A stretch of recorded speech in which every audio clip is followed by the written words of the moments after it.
the Maitland City Council meeting Monday, March 22nd, 2021. And if everybody in the audience, including me, will make their electronic devices quiet, that'd be a wonderful thing.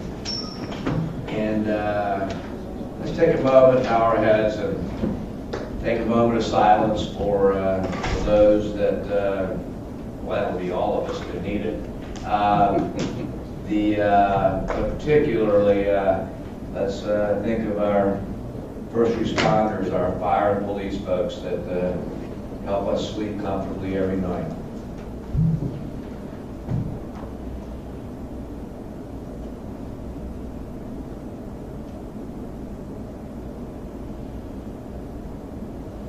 All right, thank you, everybody. And those of you that are willing and able, please stand with me for the Pledge of Allegiance. I pledge allegiance to the flag of the United States of America and to the republic for which it stands, one nation, under God, indivisible, with liberty and justice for all. All right, thanks, everybody. Okay, we have...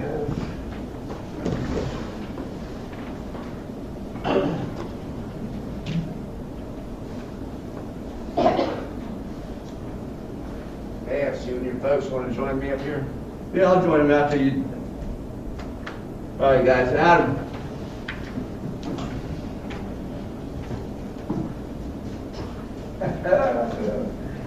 All right.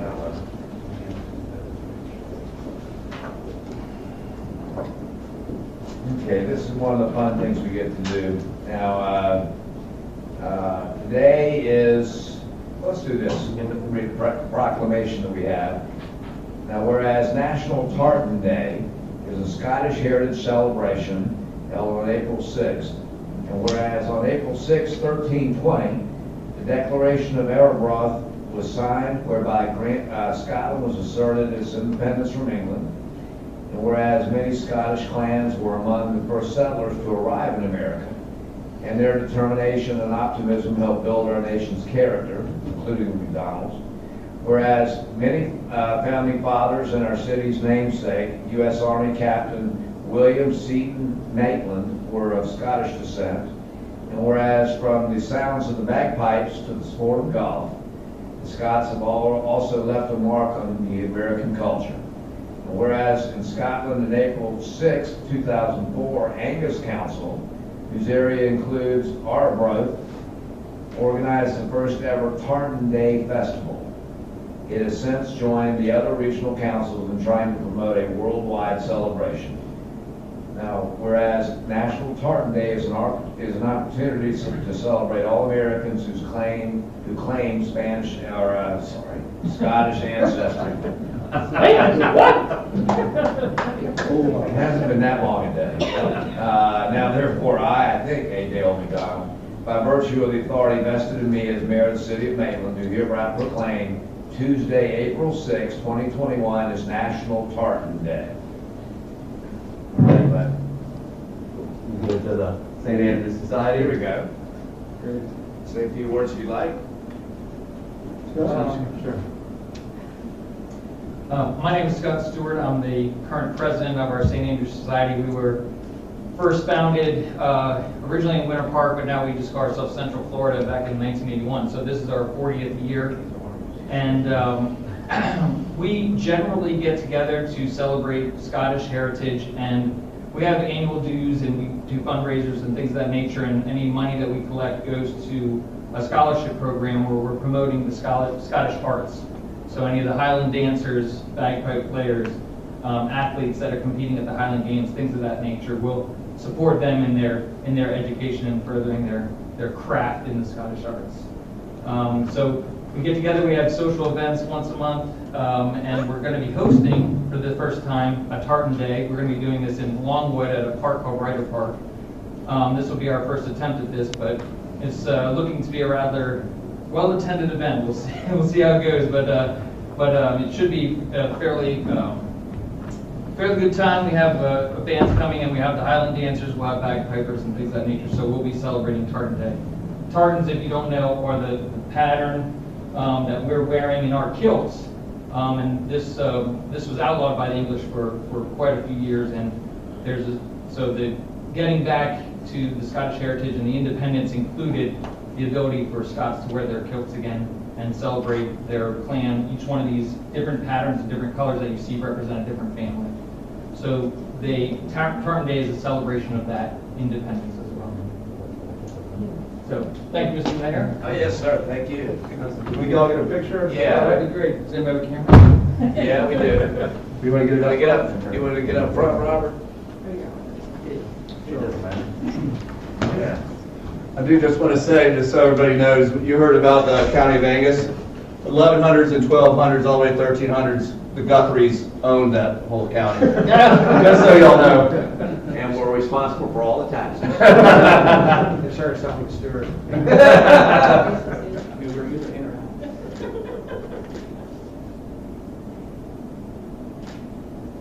Perfect, thanks, guys. Appreciate it. Thanks for coming in. Thanks, guys. Thanks, guys. Thank you.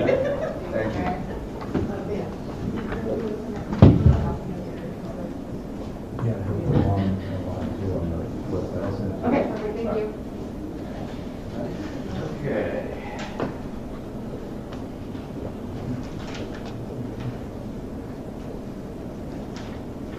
I was a little confused. I thought we were doing a national quesadilla day. Sorry, I couldn't resist. So much for being hungry. Looks like we're way short of public hearings today, right? So, Ms. City Manager, any old business you want to share with us? I don't have old business, but under my report, I will update you on what we found out about the federal earmarks. It's always a pleasant thing I'm looking forward to hear. Now, the council, I'm sure, has had the opportunity to review the items on the consent agenda. Is there any interest from the public to remove or to have any public comments on items 2 through 4? Anybody on the council like to pull down any items on the consent agenda? Hearing none, motion to be in order. I'll make a motion to approve the consent agenda. Second. We have a motion and a second, Ms. Maria. Any other comment? All right, you're on. Councilmember Guthrie, Aye. Councilmember Paul Harrison, Aye. Councilmember Thomas, Councilmember Wild, Aye. Mayor McDonald. Aye. Okay, this will be our period of time here for our public period for any non-agenda items anybody would like to address. Ms. Stacy, I know, is lining up in her spot. Ms. Joanne, please come forward. Joanne Snodgrass, Vintage, 1771 Chinook Trail, Maitland. I did have quesadillas at dumpster today. I may never live this Just down. saying. I didn't want to miss the opportunity tonight in case I can't come the next meeting. I'm here to honor Mayor McDonald, Gail McDonald. I want to express my Wait, no, we're appreciation. fighting you're out of order altogether. I'm sorry, go ahead. I want to express my appreciation and gratitude for his many years of service to this wonderful community and the residents of Maitland. I have known him for many, many years, but I don't want to imply that he's as old as I am. A little reminiscing, moving here in 1948 as a 3-year-old child and maintaining a residence until now, I've been aware of many mayors of this city during this time. It is true I have not always agreed with him, but I have a great deal of respect and gratitude for his tireless energy, the hundreds, if not thousands of hours he has served the city in some capacity. Mayor McDonald, I honor you.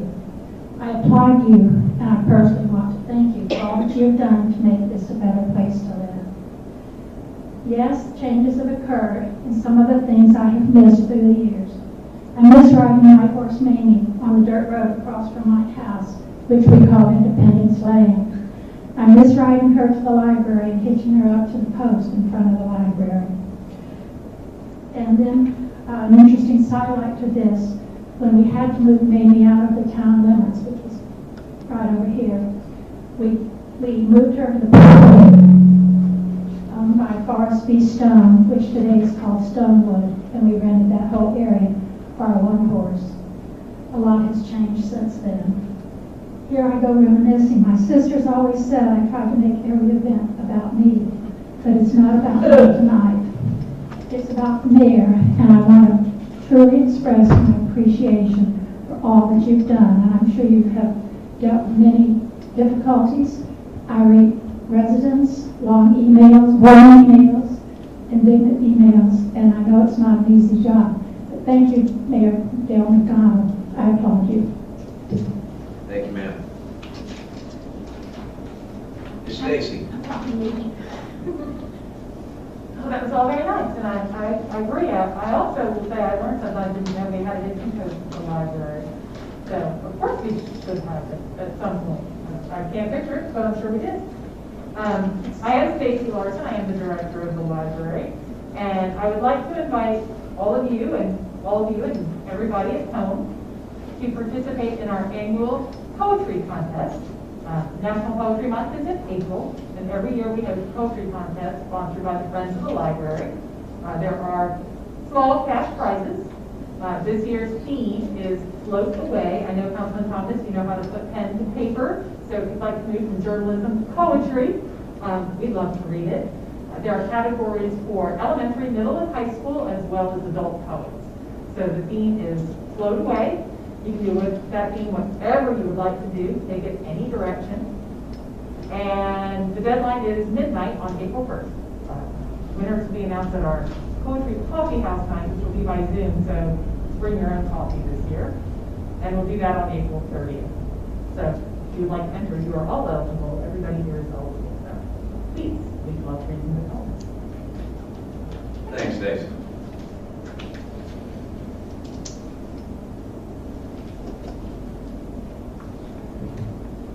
Good evening. My name is Randall Webster, and myself, along with Danielle Thomas, are the two co-executive directors of the Art and History Museums of Maitland. So I'm glad to meet you all. We took over last July, so this is the first time you've probably actually seen my whole face rather than this part of my face. Now that the city will be participating in National Tartan Day on April 6th, we thought you might like to know a little more about the namesake of the city of Maitland, Captain William Seton Maitland, and the Maitland family tartan. Fort Maitland was built on the west shore of Lake Maitland in 1848, but Captain Maitland never came to this area. In November of 1836, Captain Maitland was seriously wounded at the Battle of Wahoo Swamp in the Second Seminole War. He spent 9 months trying to recover at Fort Kyleman near Jacksonville, then died in November of 1837. In 1838, a new fort was built, and Colonel Fanning named it Fort Maitland to honor the brevet Captain Maitland, who had served with gallantry in 3 battles. So now let's talk tartans. The Maitland family didn't originally have a tartan. So when creating it, they adopted the existing Lauder family tartan because the Maitland family chief was also the Earl of Lauderdale. So he proposed bordering its thin red line on either side with 2 yellow lines to reproduce the colors of the lion and treasure of the Maitland coat of arms. The Maitland tartan is a closed tartan, meaning that only family members of the Maitlands may wear it. Well, thanks to Ancestry.com DNA test, I now know that I'm 27% Scottish. So fortunately, the Webster family tartan is available for anyone. So you can discover more stories like this at the Maitland History Museum current exhibition, The People of Maitland, which is open Thursday through Sunday, 11 to 4. And remember, Maitland residents always receive discounted admission. Thank you. Thank you. Thanks for coming. Mr. Mills can offer us, and if you purchase a membership today, there's an additional 10% off. You bet. Absolutely. Bill Randolph, 331 White Oak Circle, a member of the board of the A&H, as well as your chairman for your Charter Review Commission. But I didn't come here for that tonight. The one reason I came here tonight is to see Vance in the park. And you Worth the truly- price of admission, right Yeah, there. That's right. I want to see the proof. And don't feel bad, Vance, because my family had a lot of property in England too at one time. I didn't get any money from that either. But I just want to say, you truly can't experience Scotland unless you try haggis. So I'm disappointed that Vance didn't bring you, Mayor, some haggis for your snack. Anyway, ditto to what Joanne said. I know that you put countless hours into this city, a lot that people just don't ever see. And I know it's a passion for you and trying to make sure that there's a vision and that we move forward and continue to progress forward. So thanks for that. But thanks for wearing your tartan in advance. You folks are very kind. Thank you. Anyone else want to address the council on any non-agenda item? We're going to close the public period and... Oh, I just want to make one comment.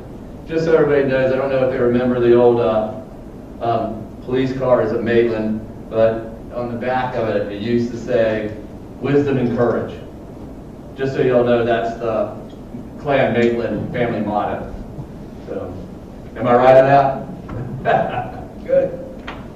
Thanks, man. Yeah. Okay, Ms. Maria, you want to introduce our first decision Sure, item? thank you. Currently, there's a vacancy on the tab. The term of Steve Salati expired on May 22nd, 2020. He was eligible for reappointment but chose not to be considered at this time. The following applicant reflects this board as their first choice. Corey Knight, second choice Kevin S. Delacerna, William Duff. Council is requested to make one appointment effective May 22nd, 2020 for a 3-year term. Okay. Now it's your turn, everybody. Anybody got anybody you'd like to nominate? Well, curb enthusiasm for the moment, because I know you're holding it all back and we're about to explode on it. Well, I kind of read his background. It seems like he's got some experience, so sure, I'd like to make a motion to nominate Mr. Corey Knight for the TAB position. Second. We have a motion and a second. Well, not a motion. We have a nomination. Nomination, Looking sorry, for a third. Looking for a third, folks. I don't know. I can be a third. Lindsay, you want to do it? I don't know either. Yeah, I wouldn't know him if you walked in and bid me either, so. So I'll 30. Corey, you got work to do, my friend. Thank you and congratulations. Okay, discussion items. We will hold off on any discussion items tonight.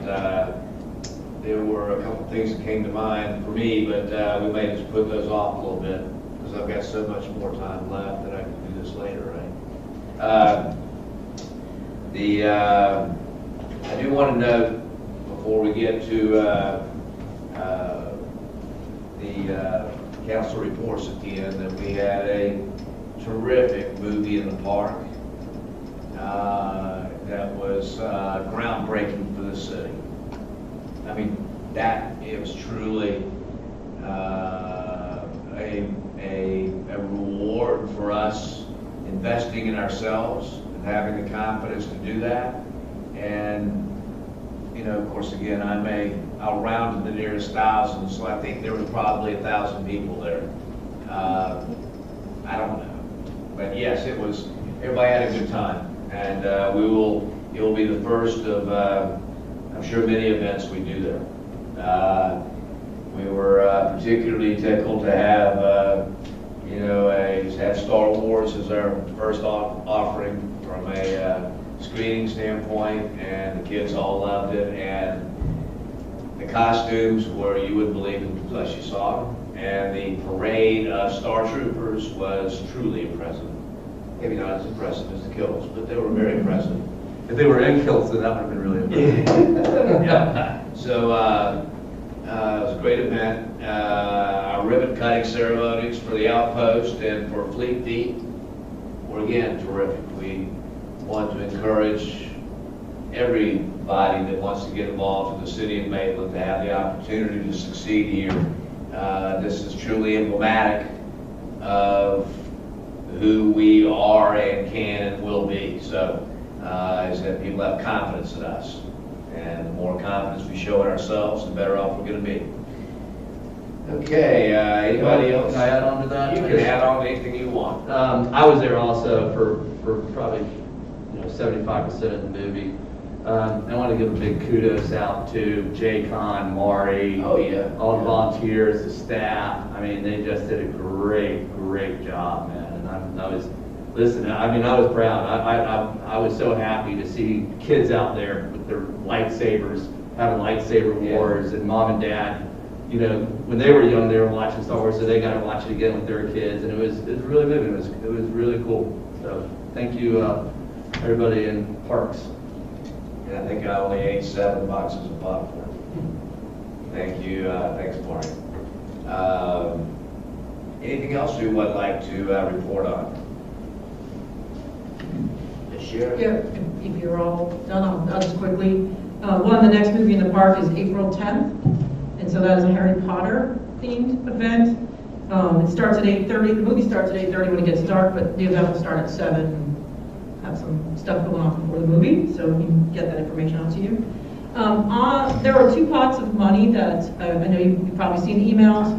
One is $7.4 million that is coming directly to the city. Half of it will be here within 60 days and the other half by the end of the year. It's coming, thankfully, through the Treasury Department and not FEMA or the state. So Treasury is a lot easier to deal with. We deal with them on the police forfeitures, and their forms are simple, and so hopefully there won't be a lot of strings attached. So we'll have to be, maybe during strategic planning, making some decisions about that funding and what you might want to earmark it for.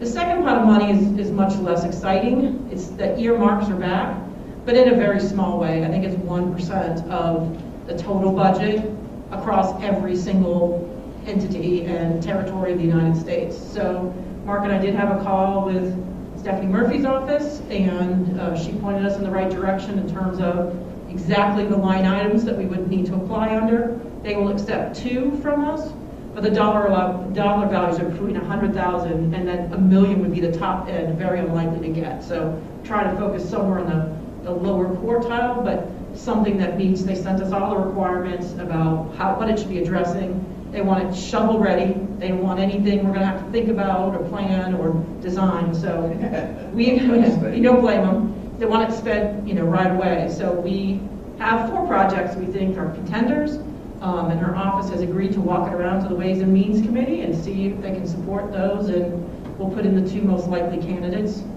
and move those forwards. But those are due fairly soon, April 1st, I believe. So moving quickly, and appreciate Mark's been doing a lot of heavy lifting on getting that all together and getting it off to her office today. So I just wanted to fill you in on that one because I know lobbyists have been reaching out like it's some massive pot of money, and it just really isn't. Any questions, comments? Michael, Lindsay, anything?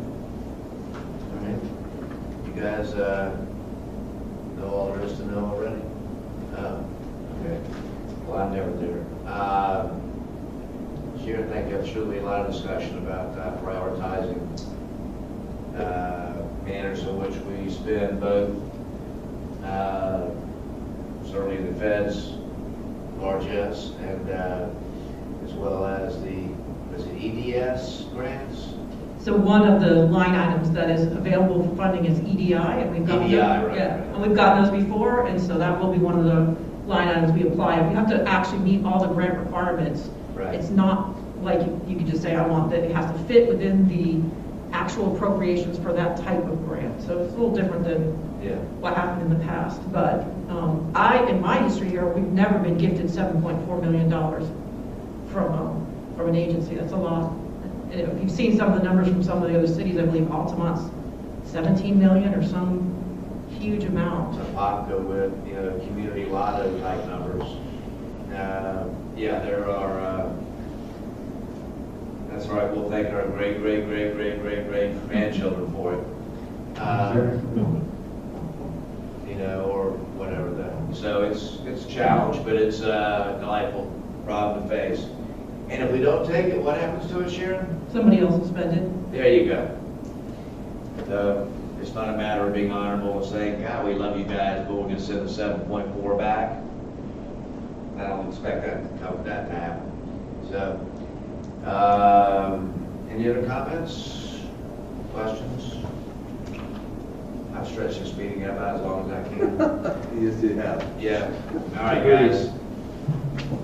Hearing nothing else, we're done for the night. Thank you. Thank you for your kind words, Joanne and Bill.